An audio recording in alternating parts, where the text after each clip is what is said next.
परमात्मा स्वयं अपना परिचय देना चाहे तो निश्चित ही बड़ी कठिन बात है। आदमी भी अपना परिचय देना चाहे तो कठिन हो जाती है बात, और परमात्मा अपना देना चाहे तो और भी कठिन हो जाती है। एक तो इसलिए कठिन हो जाती है कि परमात्मा भी अपना स्वयं परिचय दे तो सदा ही अधूरा होगा, पूरा नहीं हो सकता। अस्तित्व इतना विराट है और शब्द इतने छोटे पड़ जाते। परमात्मा भी कहना चाहे तो कह के पाएगा कि जो कहना था वो नहीं कहा जा सका है, कहना चाहा था वो छूट गया है, और जो कहा गया है वो बहुत दूर की खबर लाता है। कृष्ण को भी वैसी ही कठिनाई है, और जब भी किसी व्यक्ति के भीतर से परमात्मा ने स्वयं को अभिव्यक्त किया है तब सदा ही ऐसी ही कठिनाई हुई है। कृष्ण की पीड़ा हम समझ सकते हैं। वे जो उदाहरण ले रहे हैं, वे जिन बातों के सहारे समझाने चल रहे हैं, वे बातें बहुत साधारण हैं, लेकिन इसके अतिरिक्त कोई उपाय नहीं, कोई विकल्प नहीं। आदमी से बात करनी हो तो आदमी की भाषा में ही बात करनी पड़ेगी। इशारे करते हैं, इशारों से ज्यादा नहीं है ये बात, और जो आदमी इशारे को पकड़ लेगा वो भटक जाएगा। और हम सबकी आदत इशारों को पकड़ने की है। हम मील के पत्थरों को छाती से लगा के बैठ जाते हैं ये सोच के कि ये मंजिल हुई, हालांकि हर मील का पत्थर केवल एक तीर का इशारा है आगे की तरफ की मंजिल आगे है। और मैं चांद को अंगुली से बताऊं तो बहुत डर है कि अंगुली पकड़ ली जाए और चांद समझ ली जाए। यद्यपि अंगुली चांद नहीं है, लेकिन अंगुली चांद की तरफ इशारा कर सकती है। लेकिन ये इशारा उसी की समझ में आएगा जो अंगुली को छोड़ दे और भूल जाए और चांद की तरफ देखे। और मैंने अंगुली उठाई चांद की तरफ, और आपने सोचा कि शायद मैं अंगुली उठा रहा हूं तो अंगुली में कुछ होगा, और आप मेरी अंगुली से अटक गए तो आप चांद तक कभी भी न पहुंच पाएंगे। अंगुली चांद को बताती है, चांद नहीं। उसे छोड़ ही देना पड़ेगा, उसे भूल ही जाना पड़ेगा। उसे तो बिल्कुल पीछे छोड़कर जब आंख आकाश की तरफ उठेगी, वहां तो कोई अंगुली ना होगी, वहां तो चांद होगा। तो कृष्ण ये जो बातें कह रहे हैं वो अंगुलियां हैं, अधूरे इशारे, आंशिक उनमें सूचना है। जो उनको पकड़ लेगा वो खतरे में पड़ेगा, जो उनको छोड़ देगा, उनके ऊपर उठेगा, पार जाएगा, वो इशारे को समझने में समर्थ हो सकता है। कल रात्रि भी उन्होंने कुछ इशारे किए, उसमें एक इशारा छूट गया था, वो भी हम बात कर लें। उन्होंने कहा पुरुषों में मैं पुरुषत्व हूं।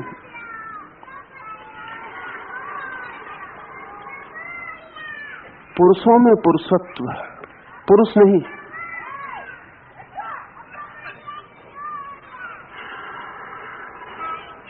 पुरुषत्व क्या है? ये संस्कृत का शब्द बहुत कीमती है, और इस शब्द के थोड़े से परतों को उघाड़ना जरूरी है। हम सभी जानते हैं कि पुर कहते हैं नगर को, बस्ती को।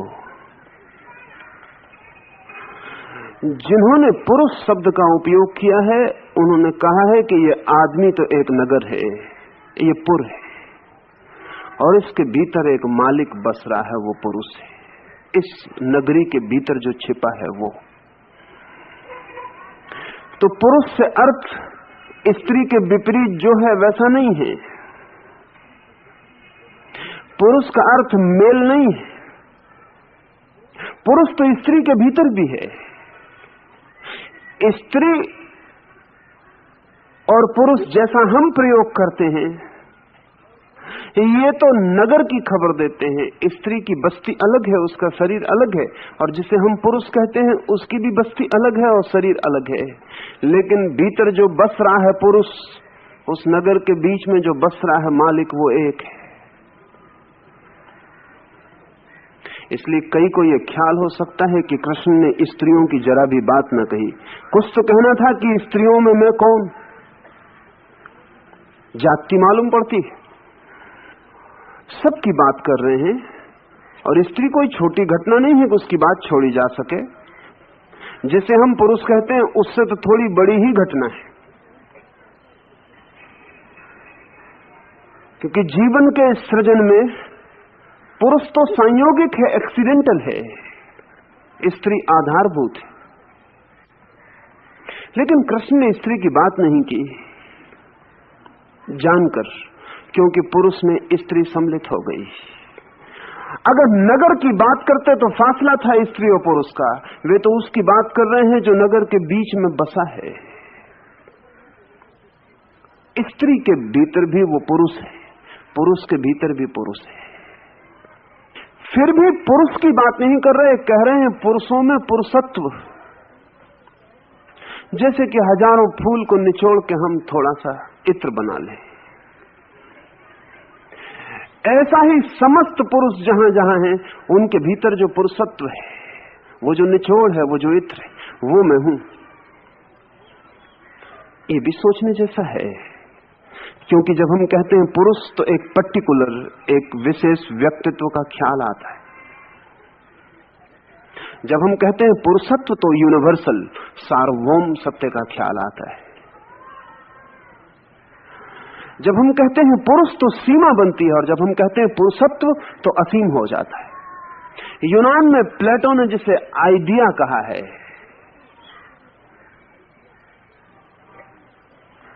प्रत्यय कहा है।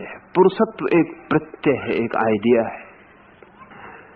जब हम कहते हैं प्रेमी तो एक सीमा बन जाती है, लेकिन जब हम कहते हैं प्रेम तो सब सीमाएं टूट जाती हैं,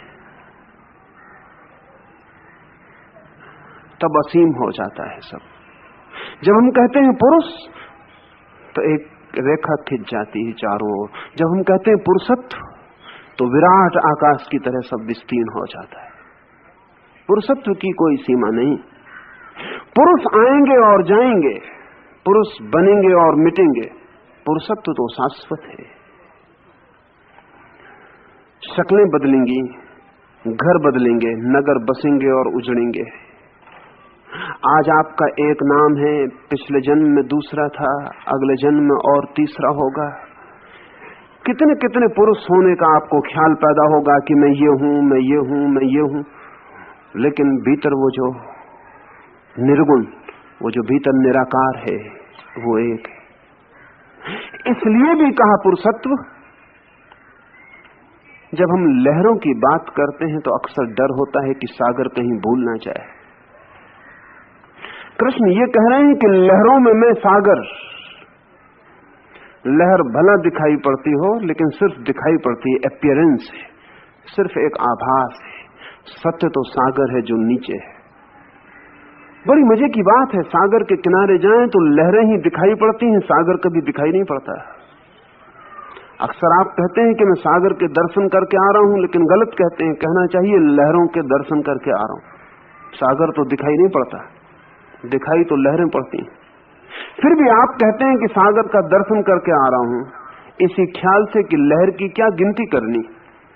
लहर तो आप देख भी नहीं पाए और मिट गई होगी और दूसरी बन गई। जो मिट गई लहर उसमें भी जो था, और जो बन गई लहर उसमें भी जो है, हालांकि वो आपको दिखाई नहीं पड़ा है, लेकिन आप खबर यही देते हैं कि मैं सागर के दर्शन करके आ रहा हूं। तो कृष्ण लहरों की बात नहीं कर रहे, वो सागर की बात कर रहे हैं। वो पुरुषों की बात नहीं कर रहे, पुरुषत्व की बात कर रहे हैं, जिसके ऊपर सारा खेल निर्मित होता है। एक रूप, दूसरा रूप, हजार रूप, वो पुरुषत्व लेता चला जाता है, और फिर भी अरूप है। न मालूम कितने आकार बनते हैं और विसर्जित होते हैं, फिर भी वो निराकार है। तो पुरुषों में मैं पुरुषत्व हूं। इस सूत्र में भी उन्होंने कुछ बातें कही।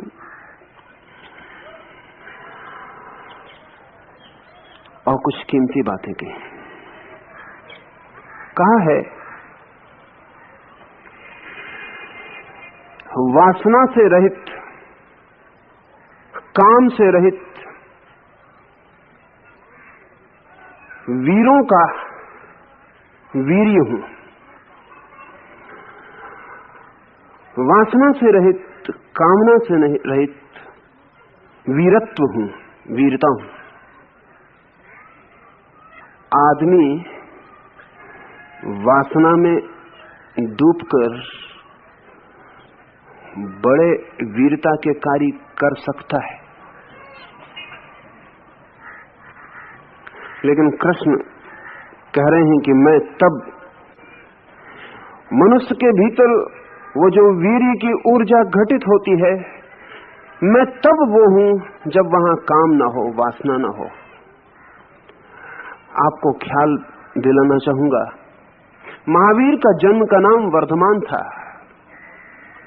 बाद में दिया गया नाम महावीर, और महावीर नाम दिया गया उस वीरता की वजह से जिसकी कृष्ण चर्चा कर रहे हैं। महावीर किसी से लड़े नहीं, लड़ने की बात दूर, पांव फूंक कर रखा कि कोई चींटी न दब जाए, किसी से कोई स्पर्धा न की, किसी से कोई प्रतियोगिता न की। कैसी वीरता है उनकी। अगर महावीर को हम देखेंगे तो उनके चारों तरफ कोई भी तो घटना घटती हुई मालूम नहीं पड़ती जिसमें कि वीरता का पता चलता हो। न युद्ध के मैदान पे लड़ते हैं, न तलवारों भालों के बीच में खड़े होते हैं। कैसे वीर होंगे। लेकिन इस मुल्क ने उनको महावीर कहा, इस मुल्क ने इस सूत्र की वजह से महावीर कहा। वासना बिल्कुल नहीं है, फिर एक वीर्य का नव उदय हुआ है। उस वीर को हम थोड़ा पहचाने कि वो कैसा है। महावीर साधना में लगे, कठोर तपस्या में डूबे, भूल गए जगत को, याद रखा अपने को ही। नग्न खड़े होते थे गांव के बाहर, लोग सताने लगे। एक दिन सुबह ऐसी घटना हुई, एक ग्वाले ने आके अपनी गायों को वहां चराने के लिए छोड़ा, फिर उसे कुछ काम आ गया तो उसने खड़े हुए महावीर से कहा कि सुनो, जरा मेरी गायों को देखते रहना, मैं अभी लौट कर आता हूं। जल्दी में था, उसने ये भी फिक्र न की कि ये नग्न खड़ा हुआ साधु कुछ बोला नहीं, या सोचा होगा कि मौन सम्मति का लक्षण है, चला गया। दोपहर जब वापस लौटा तो महावीर तो अपने दूसरे ही लोक में थे। लौटा तब तक गायें चरती हुई दूर निकल गई थी। महावीर से बहुत पूछा, वो कुछ न बोले, आंख बंद किए खड़े थे, खड़े रहे। सोचा कि या तो यह आदमी पागल है या चालाक है। गायें या तो चोरी चली गई, इस आदमी का हाथ है कुछ, और या फिर यह आदमी पागल है या गूंगा है या बहरा है। वो गायों को ढूंढने गया, जंगल भर में घूम आया, लेकिन गायें न मिली। और जब सांझ महावीर के पास से निकलता था, गायें चर के लौट आई थी और महावीर के पास वापस बैठी थी। तब तो पक्का शक हो गया। सोचा कि आदमी बेईमान है, मुझे धोखा दिया, गायों को छिपाया रहा, अब रात में लेके निकल जाएगा। उसने महावीर को गालियां दी, मारा, कान में लकड़ियों की खूंटियां ठोंक दी, क्योंकि ये देख के कि तू समझ रहा है कि तू बहरा है, सुनता नहीं, तो हम तेरे बहरेपन को पूरा किए देते। कान में उसने खूंटियां ठोंक दी, खून लहूलुहान महावीर के कान से खून बहने लगा। वो खूंटियां ठोक के अपनी गायों को लेके चला गया। मीठी कथा है कि देवता पीड़ित और परेशान हुए और इंद्र ने आके महावीर से कहा कि क्षमा करें, हमें आज्ञा दें ताकि हम आपकी रक्षा कर सकें।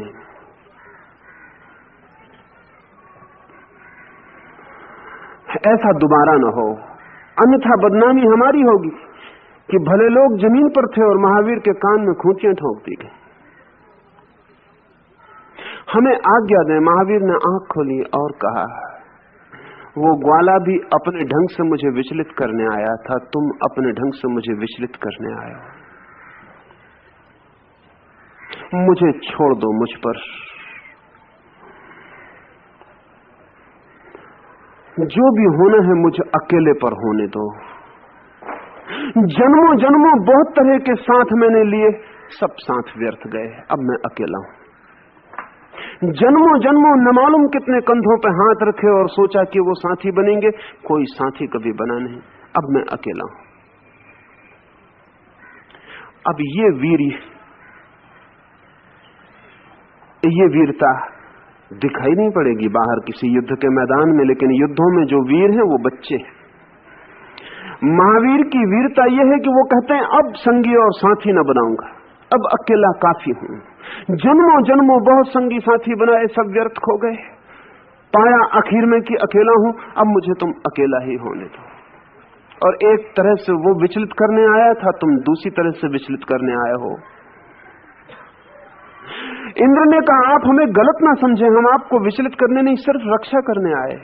महावीर ने कहा कि जिनने भी मेरे लिए सदा वचन दिए रक्षा करने के, और जिन्होंने कहा हम रक्षा करेंगे, वो ही थोड़े दिन में मेरे कारागृह बन गए। जिनने भी कहा था कि हम रक्षा करेंगे, जिनने भी कहा था हम साथ देंगे, संगी बनेंगे, दुख से बचाएंगे, आखिर में मैंने पाया कि वही मेरे दुख के कारण बने और वही मेरे कारागृह की दीवारें बने। अब नहीं, अब मैं अकेला काफी हूं, अब सुख हो कि दुख मैं अकेला काफी हूं, तुम मुझे मुझ पर छोड़ दो। महावीर ने कहा है एक ही वीरता है इस पृथ्वी पर अकेले होने का साहस, the courage to be alone. बहादुर से बहादुर आदमी भी अकेला नहीं हो सकता, कम से कम तलवार तो साथ में रखता ही। इसलिए जिसके हाथ में तलवार देखें समझ लेना कि भीतर कायर छिपा है, नहीं तो तलवार किसके लिए? महावीर नग्न खड़े, हाथ में एक लकड़ी का टुकड़ा भी नहीं। कृष्ण कहते हैं जिसकी वासना हट गई, जिसका काम हट गया, उसमें मैं वीरी हूं, उसमें मैं बल, उसका मैं बल हूं। इसमें एक बात और समझ लेनी जैसी है, जहां भी काम वासना है वहां वीर होना उसी तरह आसान है जैसे किसी आदमी को शराब पिला दी जाए और लड़ने को भेज दिया जाए। नशे में बहादुर हो जाना आसान है क्योंकि नशे में आदमी मूर्छित होता, इसलिए हाथियों को जब युद्ध पर भेजते हैं तो शराब पिला के भेजते हैं, क्योंकि मरने का ख्याल ही नहीं रह जाता, होश ही नहीं रह जाता। काम वासना भी एक जहर है, एक इंटॉक्सिकेंट है, और जब आप काम वासना से भरते हैं तो काम वासना से भरा हुआ आदमी आग लगे मकान में प्रवेश कर सकता है। हमने तुलसीदास की कहानी हम सबने सुनी है। काम वासना से भरा हुआ आदमी मुर्दे को नदी में हाथ का सहारा लगा के पार हो गया, उसे पता न चला कि मुर्दा है, उसने समझा कि कोई लकड़ी का टुकड़ा है, इसके सहारे में पार हो जाऊं। तुलसीदास लटके हुए वर्षा की अंधेरी रात में छज्जे से लटके हुए सांप को रस्सी समझ के ऊपर चढ़ गए। रस्सी दिखाई पड़ी, सांप दिखाई ना पड़ा, आंखें अंधी थी। वासना ही क्या जो अंधा न कर जाए। कोई कह सकता है कि बड़े बहादुर रहे होंगे तुलसीदास, सांप को पकड़ के चढ़ गए, कम बहादुर है। लेकिन तुलसीदास नहीं चढ़े सांप को पकड़ के, सांप को पकड़ के वासना चढ़ी। वासना अंधी, उसमें कोई बहादुरी नहीं होती। तुलसीदास नहीं चढ़े सांप को पकड़कर, तुलसीदास को सांप दिख जाता तो भाग खड़े होते, वो दिखाई नहीं पड़ा, आंखें अंधी थी। जब आंखें खुली, जब पता चला कि क्या किया है। तीव्र वासना के क्षण में आप मूर्छित होते हैं, बेहोश होते हैं। बेहोशी में बल का कोई अर्थ नहीं, पागल होते हैं। पागलपन में बल का कोई अर्थ नहीं है, इसलिए कृष्ण उसे काट देते हैं। वो कहते हैं काम वासना को छोड़कर, बलवानों का मैं बल हूं। और भी एक बात कहते हैं इसी संदर्भ में, ये भी कहते हैं कि जो धर्म से भरा है उसकी मैं काम वासना भी हूं। ये उल्टे दिखाई पड़ेंगे वक्तव्य। बलवान के लिए कहा जो काम वासना से रहित है उसका मैं बल हूं, लेकिन तब सवाल उठ सकता है कि फिर ये काम वासना का क्या होगा? तो कृष्ण कहते हैं काम वासना भी मैं हूं उसकी जो धर्म से भरा है। इसका क्या अर्थ होगा? धर्म से भरी काम वासना का क्या अर्थ होगा? जैसे ही व्यक्ति के जीवन में धर्म उतरता है वैसे ही काम वासना वासना नहीं रह जाती, वैसे ही काम सेक्स यौन नहीं रह जाता। इसे थोड़ा समझना जरूरी है। कुछ ऐसा है कि जिस व्यक्ति के जीवन में धर्म का अवतरण हुआ उस व्यक्ति के जीवन का सभी कुछ धार्मिक हो जाता है। धर्म इतना डुबाने वाला है कि सिर्फ आपकी बुद्धि को ही डुबाएगा ऐसा नहीं, सिर्फ आपके हृदय को ही डुबाएगा ऐसा नहीं, आपके शरीर को भी डुबा लेगा। धर्म इतनी बड़ी घटना है, घटे तो आप पूरे के पूरे उसमें डूब जाएंगे। आपकी काम वासना कहां बचेगी? वो भी उसमें डूब जाएगी। कहना चाहिए कि धर्म का अमृत ऐसा है कि अगर जहर की बूंद भी उसमें पड़ जाए तो अमृत हो जाएगी। हमें समझना बहुत कठिन होगा। हमारी सामान्य समझ तो ये कहती है कि वो सारा का सारा अमृत जहर हो जाएगा अगर एक बूंद जहर की पड़ गई, क्योंकि जहर से ही हम परिचित हैं, अमृत से हम परिचित नहीं हैं। हमने जहर ही जाना है, हमने अमृत जाना नहीं है। सच बात तो यह है कि अमृत की कसौटी और परीक्षा ही यही है कि वो जहर को अमृत बना पाए, अन्यथा उसकी कोई कसौटी नहीं, कोई परीक्षा नहीं। धर्म की कसौटी ही यही है कि आपके भीतर जो जहर है वो अमृत हो जाए, आपके भीतर जो यौन है, जो वासना है, कामना है, वो भी राम अर्पित हो जाए, वो भी प्रभु समर्पित हो जाए, वो ऊर्जा भी ब्रह्म की ऊर्जा बन जाए। क्या होता होगा जब कोई व्यक्ति धर्म से भरता होगा तो उसकी काम वासना की गति क्या होती होगी? उसकी काम वासना की गति आमूल बदल जाती है।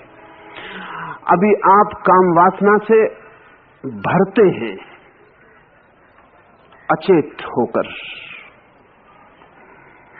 मूर्छित होकर, विक्षिप्त होकर निर्णय करते हैं हजार बार कि काम वासना से बचूंगा बचूंगा बचूंगा, और आप निर्णय करते रहते हैं और भीतर वासना संग्रहित होती चली जाती है, और एक क्षण आता है कि आपके निर्णय का पत्थर उठा के फेंक दिया जाता है और वासना का झरना फूट पड़ता है। फिर कल से आप पछताएंगे और फिर पछता के यही करेंगे कि फिर वासना को दबा के इकट्ठा करेंगे, और फिर वो वक्त आएगा कि आपका संकल्प तोड़ के वासना पुनः बह उठेगी। अभी वासना का हम पर हमला होता है, वी आर द विक्टिम्स। अगर इसे ठीक से समझें तो हम वासना के मालिक नहीं हैं, शिकार हैं। वासना हमें पकड़ लेती है भूत प्रेत की भांति और हमसे कुछ करा डालती है जो कि शायद हमने अपने होश में कभी न किया होता, और जब हम होश में आते हैं तो पछताते हैं, दुखी और पीड़ित होते हैं कि हमने ऐसा सोचा, ऐसा किया, लेकिन फिर वही होता है। हम वासना के हाथ में धागे बंधी हुई गुड्डियों की तरह हैं जो नाचते हैं। प्रकृति हमसे काम लेती है, हम प्रकृति के गुलाम हैं, प्रकृति आज्ञा देती है और हम काम में लग जाते हैं। धर्म से भरे हुए व्यक्ति को प्रकृति आज्ञा देना बंद कर देती है। असल में जो व्यक्ति धर्म को उपलब्ध होता है प्रकृति की आज्ञा सीमा के बाहर हो जाता है, प्रकृति उसे कोई भी आज्ञा नहीं दे सकती, और एक नई घटना घटती है कि धर्म को उपलब्ध व्यक्ति प्रकृति को आज्ञा देने लगता है। एक आमूल रूपांतरण होता है। जब तक हम अधर्म में जीते हैं तब तक प्रकृति हमें आज्ञा देती है, हम गुलामों की तरह होते हैं। हम चलाए जाते हैं, चलते नहीं, हम खींचे जाते हैं, चलते नहीं, हम धकाए जाते हैं, हम चलते नहीं। हमारी जिंदगी, हमारी वृत्तियों का जबरदस्ती दबाव है। न तो आपने कभी क्रोध किया है, क्रोध करवाया गया है, ना आपने कभी काम वासना की है, काम वासना करवाई गई है।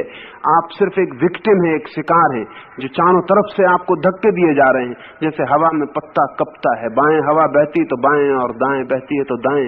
वो पत्ता भी शायद मन में सोचता होगा कि अब बाएं बहुत थक गया, अब जरा दाएं बहूं। जब हवा दाएं चलने लगती है तब वो सोचता है अब दाएं चलूं। वैसे ही आप सोचते हैं कि मैं क्रोध कर रहा हूं, कि मैं वासना से भर रहा हूं। नहीं, आप सिर्फ भरे जाते, आप बिल्कुल हेल्पलेस विक्टिम, असहाय शिकार हैं। धर्म से भरा हुआ व्यक्ति प्रकृति के ऊपर उठता है, वो प्रकृति को आज्ञा देना शुरू करता है। वैसे व्यक्ति के जीवन में काम वासना वासना नहीं रह जाती। हाँ, वैसे व्यक्ति के जीवन में यदि काम की कोई घटना भी घटे, जैसा कि कुछ घटनाएं घटी, तो उनके कारण बहुत ही दूसरे होते हैं। जैसा जीसस के बाबत कहा जाता है कि वो कुंवारी मरियम से पैदा हुए। ये उदाहरण मैं दे रहा हूं ताकि आपकी समझ में आ सके कृष्ण की बात। जीसस के बाबत कहा जाता है कुंवारी मरियम से, वर्जिन मैरी से पैदा हुए। अब कुंवारी लड़की से कोई कैसे पैदा होगा, लेकिन हो सकता है। अगर कृष्ण के सूत्र को समझें तो हो सकता है। मैरी, जीसस की मां, किसी काम वासना से भर के अगर संभोग में न उतरी हो, वरन जीसस की आत्मा को जन्म देने के लिए ही अपने शरीर की प्रकृति को उसने आज्ञा दी हो, तो वो कुंवारी है।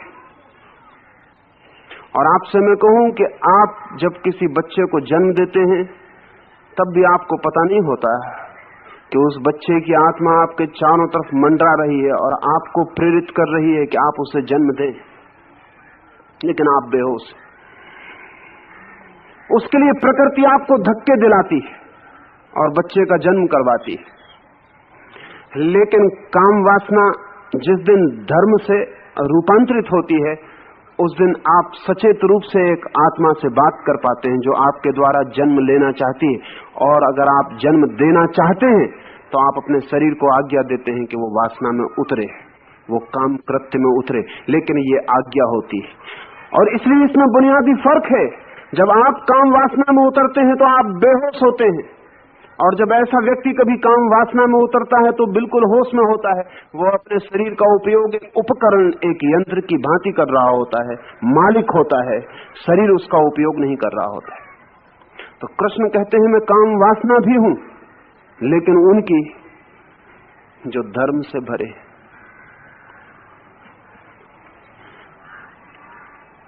जीवन ने बहुत से सत्य खोज लिए थे जो धीरे धीरे बार बार खो जाते हैं। उनमें से एक सत्य ये भी था।